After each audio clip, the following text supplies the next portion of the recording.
அனைவருக்கும் அன்பான வணக்கம். இந்த ஒரு சிறப்பான படத்திற்கு நீங்கள்லாம் மீடியா பீப்புளெலாம் வந்து இதை வந்து கௌரவித்ததற்கு முதல்ல என்னோட நன்றி. இந்த படத்தை நீங்கள் எல்லாரும் இந்த மீடியா பீப்புள் அனைத்து நண்பர்களும் சகோதரர்களும் இதை வந்து நீங்கள் நல்லா கொஞ்சம் ப்ரொமோட் பண்ணணும். ஏன்னா இந்த படத்தை இயக்குறதுக்கு இந்த குமார் இருக்காருன்னா அவரை பற்றி நான் இந்த இடத்துல சொல்ல விரும்புகிறேன். நாம் இருவர் நமக்கு இருவர்னு ஒரு சீரியல் அது விஜய் டிவியில் ரொம்ப சிறப்பாக போயிட்டு இருந்தது. அந்த விஜய் டிவியில் வந்து இணை இயக்குனராக இருந்தார். அப்போ இந்த இணைய இயக்குனராக இருக்கும்போதே அங்கே இருக்கிற ஆர்டிஸ்ட்டுகளை கோஆப்ரேட் பண்ணுறது, எல்லாருக்குமே அந்த நடிப்பு சம்மந்தப்பட்ட அந்த வேலைகளை கற்றுக் கொடுக்குறது, இதெல்லாம் அவர் ரொம்ப சிறப்பாக பண்ணிகிட்டு இருந்தார். அப்பயே சொன்னேன், குமார் உங்ககிட்ட நிறைய ஒரு திறமை இருக்குது, இதை சீக்கிரமே நீ ஒரு பெரிய படத்தில் கொண்டு வரணும் இந்த திறமைன்னு சொன்னேன். என்னுடைய வாக்கு பலித்ததோ என்னவோ, ஆண்டவனுடைய அருளால் இப்படி ஒரு சிறப்பான ஒரு படத்தை எடுத்தது பெருசு இல்லை, அதை சிறப்பாக ப்ரிவியூ பண்ணி நாளைக்கு ரிலீஸும் பண்ணுறாரு. அது ரொம்ப எனக்கு மகிழ்ச்சியாக இருக்குது. குமாருடைய திறமையை பற்றி சொல்லிகிட்டே இருக்கலாம். நேரம் காலம் கருதி இந்த படம் வந்து சிறப்பாக உங்களுக்கெல்லாம் நான் சொல்லணும் தேவையில்லை. படம் உட்கார்ந்ததுலேருந்து முடிகிற வரைக்கும் அப்படி ஒரு இன்ட்ரெஸ்டிங்காக இருந்தது, ஒரு த்ரில்லாக எடுத்திருக்காரு. இந்த ஒரு வாய்ப்பை கடவுள் அவர் அளித்ததற்கும் என்னுடைய மனமார்ந்த நன்றியும் வாழ்த்துக்களையும் தெரிவிச்சுக்கிறேன். ஒரு சின்ன திரையில் நான் ஒரு பொறுப்பில் இருந்ததால், அவர் சின்ன திரையிலேருந்து பெரிய திரைக்கு வந்ததால் இனி பெரிய திரையில் தொடர்ந்து அவர் பல படங்களை இது மாதிரி தன்னோட அன்போடு வேண்டிக்கிறேன். இதுக்கு உங்களுடைய எல்லோருடைய ஒத்துழைப்பும் வேண்டும் என்று அன்போடு கேட்டுக்கொள்கிறேன். நன்றி, வணக்கம்.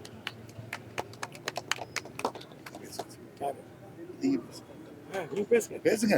என்ன பேசணும்? 2 வார்த்தை படத்தை பற்றி அவங்க தான்ப்பா கேட்கணும். ஒரு வணக்கம், நான் ரமேஷ் பேசுகிறேன். நிழல் அப்படின்ற ஒரு திரைப்படத்தை பார்த்தீங்க. இது வந்து புதுமுகம் ஜனனி அவர் நடிச்சிருக்காங்க. அவங்களுக்கு பெரிய ஒரு கேரக்டர் கிடச்சிருக்கு. ஒரு 2 வேஷம், அதுவும் ஒன்று வந்து கொஞ்சம் வயலன்ஸ் அந்த இதெல்லாம் வச்சு, இன்னொன்று கொஞ்சம் சாஃப்ட் கேரக்டர். அது 2மே நல்ல டிஃப்ரென்சஸ் காட்டியிருக்காங்க. அதே மாதிரி ஹீரோ எங்கே பாரு, விசாகன், இட்ஸ் வெரி குட். இந்த போலீஸ் ஆஃபீஸ், அவர் ஏற்கனவே போலீஸ் ஆகணும்னு ஆசைப்பட்டு அது ரியல் போலீஸாக ரியல் போலீஸ் ஆகிட்டார். அவர் பிரதரான போலீஸ் ஆகிட்டார் இல்லையா. அவர் ப்ரொடியூசர்ஸ் எங்கப்பா, தயாரிப்பாளர் வாங்க ஐயா, உங்களுக்கு தான் ரொம்ப வாழ்த்துக்கள் தெரிவிக்கணும். ஏன்னா ஒரு அற்புதமான படத்தை எடுக்கின்ற முயற்சி ரொம்ப முக்கியம் இல்லையா. நல்ல கதையெல்லாம் கேட்டுட்டு தான் பண்ணியிருப்பார், முயற்சி பண்ணியிருப்பார்.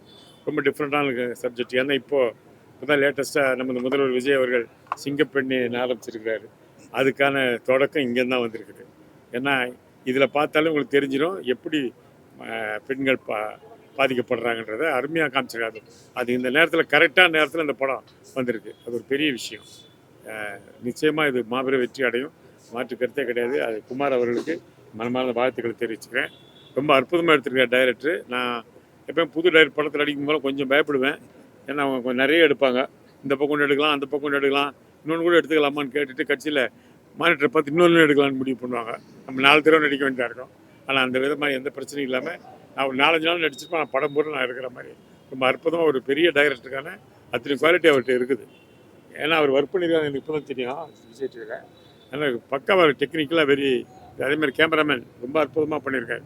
ஒரு ஷார்ட்ஸும் எங்கே வாங்க வாங்க மோகன், வெரி நைஸ், ரொம்ப சப்பா. அதே மாதிரி இந்த மியூசிக் டைரக்டர் யாருப்பா பேர்? அபுபக்கர். ரொம்ப நல்லா பண்ணியிருக்கீங்க மியூசிக் டைரக்டர், வெரி குட். ஒரு இடமும் அந்த ரீரெக்கார்டிங் இஸ் வெரி அப்சல்யூட்லி ரொம்ப பெர்ஃபெக்டாக இருந்துச்சு. சில இடத்துலலாம் ரொம்ப ஓவராக போட்டு கெடுத்துருவாங்க, அதெல்லாம் இல்லை. Very good, super music. Song அந்த இரவியல் சாங் நல்லா இருக்கு, ரொம்ப நல்லா ஹிட் ஆகும் கன்ஃபார்மாக.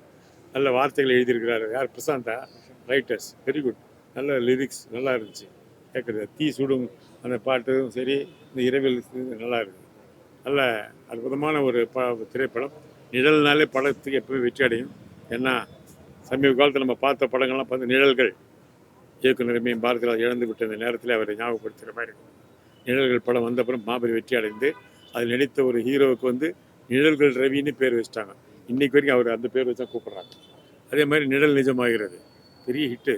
மலையாளத்தில் சத்யன் பண்ண படத்தை கமல் சார் பண்ணி கே பாலச்சந்தர் எடுத்தார், நிழல் நிஜமாகிறது. அது மாதிரி நிழல் அந்த பேர் வந்தாலே அந்த படத்துக்கு ஒரு சென்டிமெண்ட்டாக ஹிட் ஆகிறதுக்கு வாய்ப்பு இருக்குது.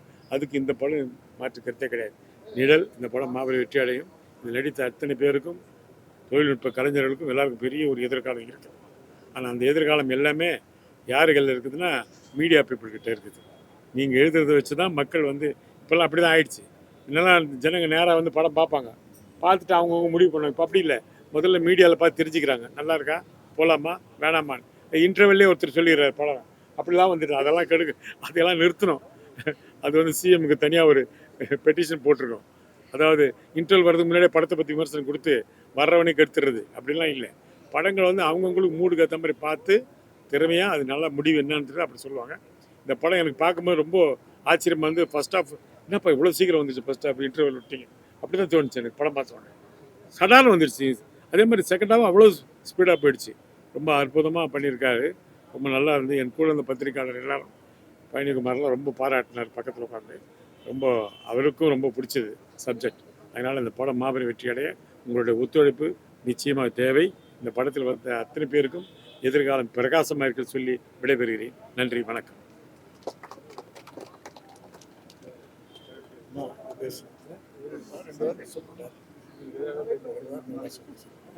இங்க வந்திருக்கிற மீடியா நண்பர்கள் எல்லாருக்குமே வணக்கம். இந்த படம் ஒரு உமன்ஸுக்கான படமா தான் இருக்கு. ரீசன்ட் டைம்ல இங்க நடக்கிற பிரச்சனைகளை வச்சு இந்த படத்தை எல்லாராலையும் கனெக்ட் பண்ண முடியும். இந்த படத்தை ஃபர்ஸ்ட் வந்து நான் டைரக்டருக்கு நன்றி சொல்றேன். என்ன சொன்னா இந்த படத்துக்காக என்ன செலக்ட் பண்ணதுக்கு. இது ஒரு பெரிய ஒரு கதை. இந்த கதையை எடுக்கிறதுக்கு ஒரு தைரியம் வேணும். ஸோ டைரக்டருக்கு நான் மனமார்ந்த நன்றி.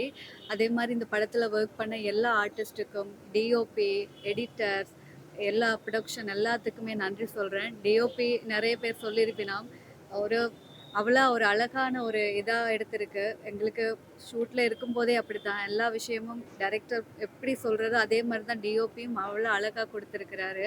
அதே மாதிரி மியூசிக் டைரக்டர் ரொம்ப நல்லா இருக்குது. சாங் அண்ட் லிரிக்ஸாக இருக்கட்டும் எல்லாமே கரெக்டாக இருக்குது. ஸோ இந்த படம் வந்து மீடியா நண்பர்கள் உங்களது தான் இருக்குது. ஏன்னா நிறைய படம் வருது. ஆனால் அதை நீங்கள் கரெக்டாக எடுத்துகிட்டு போனால் நிறைய பேருக்கு அது ஹெல்ப்ஃபுல்லாக இருக்கும் லைஃப்பில். ஸோ கரெக்டான இதில் நீங்கள் எடுத்துகிட்டு போவீங்கன்னு நம்புகிறேன். ஸோ நன்றி, தேங்க்யூ.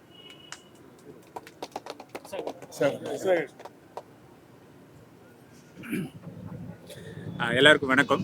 என் பேர் விஷாகன். இது என்னோட ஃபஸ்ட்டு படம். ரிலீஸ் ஆன வெப் சீரிஸ் ஒன்று ரிலீஸ் ஆகிடுச்சு. தடையும் அதில் ஒரு கேரக்டர் பண்ணியிருந்தேன். நிழலில் மேல் லீடாக பண்ணியிருக்கேன். ரொம்ப சந்தோஷம். இந்த நேரத்தில் நான் கடவுளுக்கு நன்றி சொல்ல ஃபஸ்ட்டு கடமைப்பட்டிருக்கேன். அதுக்கப்புறம் எங்கள் அம்மாவுக்கு, பெரியம்மா, என் அண்ணி, என்னோட மூணு பேர் என்னோட பெரிய பேக் போன். 3 அம்மாக்கள் எனக்கு வாழ்க்கையில் கொடுத்துருக்காங்க கடவுள். அதுக்கு நன்றி. அப்புறம் இந்த வாய்ப்பு கொடுத்த டைரக்டர் ஏகே குமார் சாருக்கு ஒரு பெரிய நன்றி. இந்த படம் ஒரு பெரிய ஒரு லெசன் தான் எனக்கு.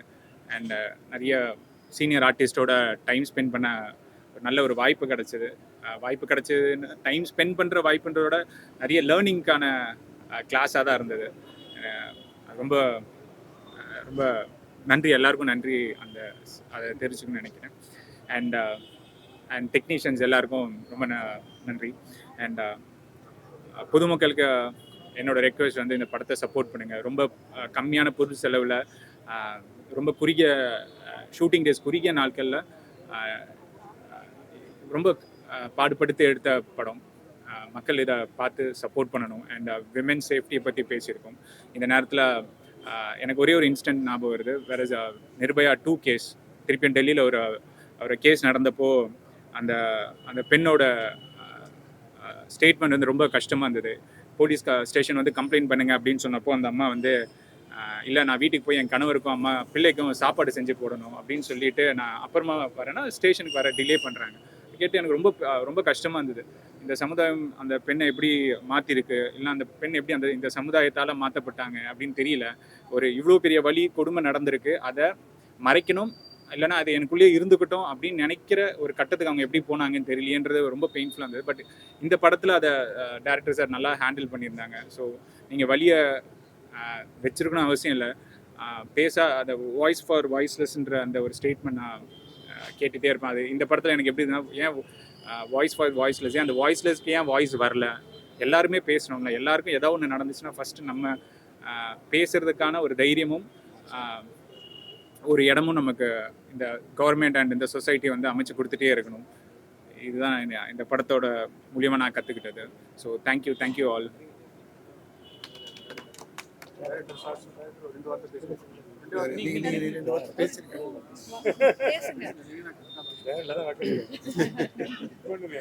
எல்லாருக்கும் வணக்கம். என்னை பாதித்த ஒரு விஷயம், உண்மையான ஒரு சம்பவம் இது. என்னை பாதித்த ஒரு உண்மையான சம்பவம் இது. அதை கருவாக வச்சு இந்த உண்மை சம்பவத்தை ஒரு ஒரு எனக்கு தெரிஞ்ச மாதிரி ஒரு விஷயத்தை பண்ணி மக்களுக்கு கொடுத்துருக்கேன். நீங்கள் எல்லாம் பார்த்து சப்போர்ட் பண்ணணும். சார் இந்த படம் வந்து இப்போ நீங்கள் சொல்லியிருக்கீங்க, தொடர்ச்சியாக இந்த பாலியல் குற்றங்கள் பல சம்பவங்கள் நடந்துட்டு இருக்கு. இதே மாதிரி தான் நீதியும் அப்படி கிடைக்குமோன்னு சொல்ல வரீங்களா? அப்படி இல்லை. இப்போது எல்லா இந்த மாதிரி விஷயம் நிறைய நடக்குது, உங்களுக்கு தெரியும், நல்லாவே தெரியும். எல்லாமே இந்த விஷயம் நிறைய நடக்கிறது உங்களுக்கு நல்லா தெரிஞ்ச விஷயம்.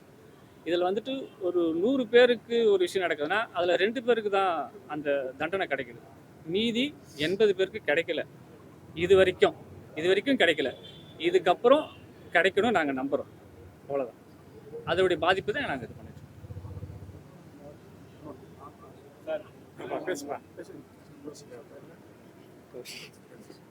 எல்லாருக்கும் வணக்கம். நான் கௌஷிக். இந்த படத்தில் ஒன் ஆஃப் த லீடு பண்ணியிருக்கேன். கூட நடித்த எல்லாரும் இங்கே இருக்காங்க. அவங்க கூட ஸ்க்ரீன் ஷேர் பண்ணது ரொம்ப சந்தோஷம். தேங்க்யூ. அண்ட் டெக்னீஷியன்ஸ் எல்லாருமே இருக்காங்க. எல்லாருக்கும் ரொம்ப நன்றி. படம் நாளைக்கு ரிலீஸ் ஆகுது, நிழல். தேட்டர்ஸில் எல்லோரும் மறக்காமல் போய் படம் பார்க்கணும். யாருக்காக இந்த படம் ஓடுதோ இல்லையோ எங்கள் டேரக்டருக்காக இந்த படம் நல்லபடியாக ஓடணும். ஏன்னா ஐ நோ த பெயின். ஒரு படம் எடுத்து அதை எடுத்துகிட்டு வந்து ரிலீஸ் பண்ணுறதுக்கு எவ்வளோ கஷ்டம். நிறைய விஷயங்கள் இருக்குது, அது உள்ளே இருந்து நிறைய விஷயங்கள் இருக்குது. அதெல்லாம் தாண்டி தான் இன்றைக்கி படத்தை ரிலீஸ்க்கு எடுத்துகிட்டு வந்திருக்காரு. நான் கடவுளை பிரார்த்திக்கிறேன், கண்டிப்பாக அந்த படம் பெரிய படமாகி எங்கள் டேரக்டருக்கு ஒரு நல்ல பேர் கிடைக்கணும், ப்ரொடியூசருக்கு நிறைய காசு கிடைக்கணும். கண்டிப்பாக கிடைக்கும் நான் நம்புகிறேன். அவங்க எல்லோரும் மீட் பண்ணல சந்தோஷம். நாளைக்கு தேட்டரில் எல்லோரும் பார்க்குறேன், மீட் பண்ணுறேன். Thank you so much. தேங்க்யூ.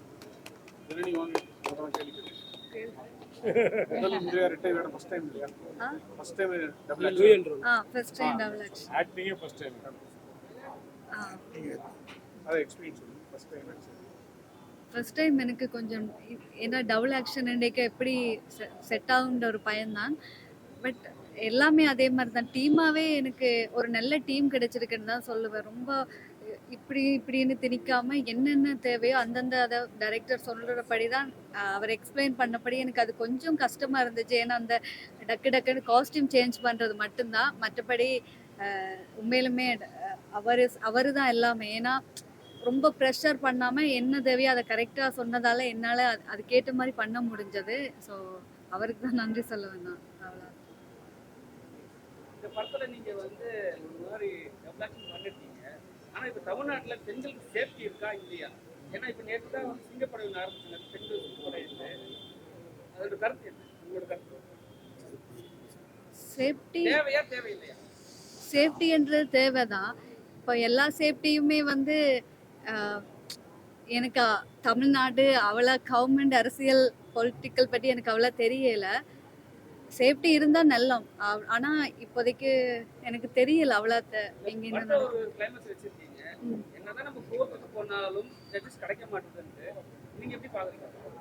அதாவது இப்போ சட்டம் வந்து தன்னோட கடமையை செய்யாட்டி ஏதோ ஒரு வழியில வந்து தப்பு செஞ்சவங்களுக்கு தண்டனை கிடைக்கும். அது சட்டம் இருக்கிறதுக்கு முன்னுக்கு ஒரு தப்பு நடக்கிறதுக்கு முன்னுக்கு அந்த சட்டம் வரணும். அதைத்தான் அதுதான் நான் விளங்கி கொண்டது. ஒரு தப்பு நடக்கிறதுக்கு முன்னாடி நம்ம அந்த சட்டம் வந்து வரணும். தப்பு முடிஞ்சதுக்கு அப்புறம் அந்த சட்டம் வந்து யூஸ் கிடையாது. ஓகேங்களா? அதுதான் அவங்க இப்படி ஒரு விஷயம் பண்ணா சட்டம் தண்டனை கொடுக்கும்ன்ற ஒரு பயம் அவங்களுக்கு வரணும். வந்துச்சுனாலே எல்லாம் ஓகே. சிஎம் கூட நடிச்சவங்க எல்லாரும் அவரை பார்த்து அப்பாயின்மெண்ட் வாங்கி வாழ்த்து சொல்றாங்க. நீங்க சிஎம் கிட்ட ஏதாச்சும் எனக்கு கோரிக்கை ஏதாச்சும் ஒரு விஷயம் இருந்துச்சுன்னா அவரை போய் சந்திக்கிறதுல இது இருக்குது. சும்மா எதுக்கு அவரை டிஸ்டர்ப் பண்ணணும்? அவருக்கே அங்கே நிறைய வேலை இருக்கும்.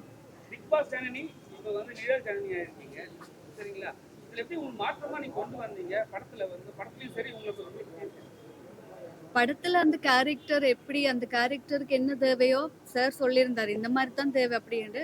ஸோ நானுமே எப்படி நினைச்சேன்னா, இப்போ பிக் பாஸ்லையும் சரி ரியல்லையும் வேற மாதிரி இருக்கும்.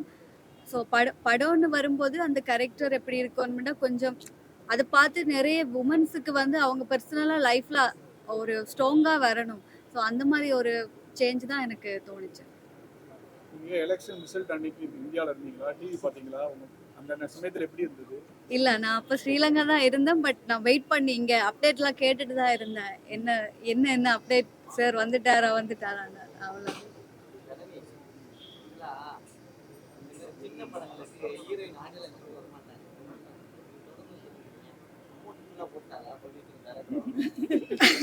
இல்ல ஆனா உண்மையா சொல்லப்போனா இந்த ப்ரொடக்ஷன் வந்து எங்களுக்கு எல்லாருக்கும் எல்லா ஆர்டிஸ்ட்டுக்கும் பேமெண்ட் இஷ்யூவே இல்ல.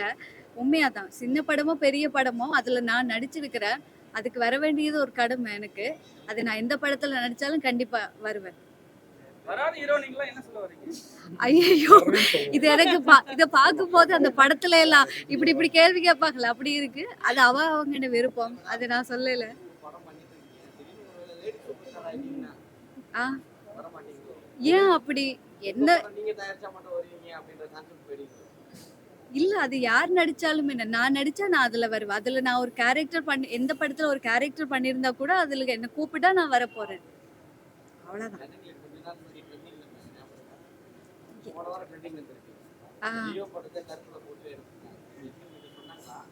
ஆ. சொன்னாங்க. அதுக்கு ஷூட் போறதுக்கு 1 மந்த்துக்கு முன்னுக்கே இந்த மாதிரி ரீக்ரியேஷன் போகுது அந்த மாதிரி சொல்லியிருந்தாங்க. ஒரே கலர் 2 வாங்க தான் வரலாம். ஐயோ இல்ல எனக்கு கொஞ்சம் கருப்பு கலர் பிடிக்கும். நிழல் இல்ல அந்த இருட்டு அது சார்ந்த மாதிரி ஒரு காஸ்டியூம். நிழல் எப்பவும் கருப்பா இருக்குல்ல. சார் எப்பவும் கலர்ஃபுல்லா தான் வருவாரு. இந்த படத்தோட கிளைமேக்ஸ் சொல்லல, ரேப் மாதிரி ஒரு விஷயங்களுக்கு இந்த மாதிரி கொடூர தண்டனை வேணும்னு நினைக்கிறீங்களா? ஏன்னா நிறைய பேர் வந்து ஹேங்கிங் இந்த மாதிரிலாம் ரொம்ப இதாக இருக்குன்னு ஒருத்தர் சொல்றாங்க, சில வந்து லா வேற மாதிரி இருக்காங்க. உங்களோட opinion என்ன? தப்பு பண்ணினவர்கள் வந்து அவர் இந்த மாதிரி தப்பு பண்ணாக்களுக்கு இதை விட கொடுமையா தண்டனை கொடுக்கணும். அதுதான் நான் சொல்லுவேன். நாங்க கொடுத்த தண்டனையே கொஞ்சம் கம்மி தான். இன்னும் கொடுத்திருந்தா பெட்டர். நாங்க கொடுத்த தண்டனையே கம்மி தான். இதை விட அதிகமா கொடுங்க. இல்ல ஓகே.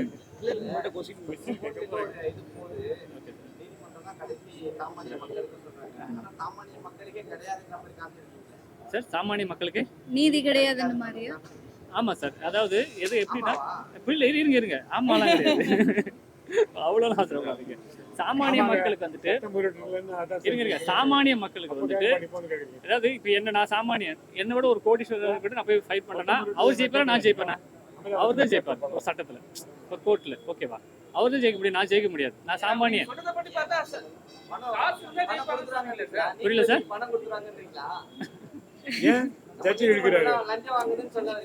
இல்ல அப்படிலாம் இல்ல அப்படிலாம் நான் சொல்லல. நீங்க தான் சொல்றீங்க. அப்படிலாம் இல்ல நல்லபடியா பணம் இல்ல இது பண்ணுங்க. ஏதாவது பிரச்சனை பண்ணி படத்துக்கு பிரச்சனை ஆமா.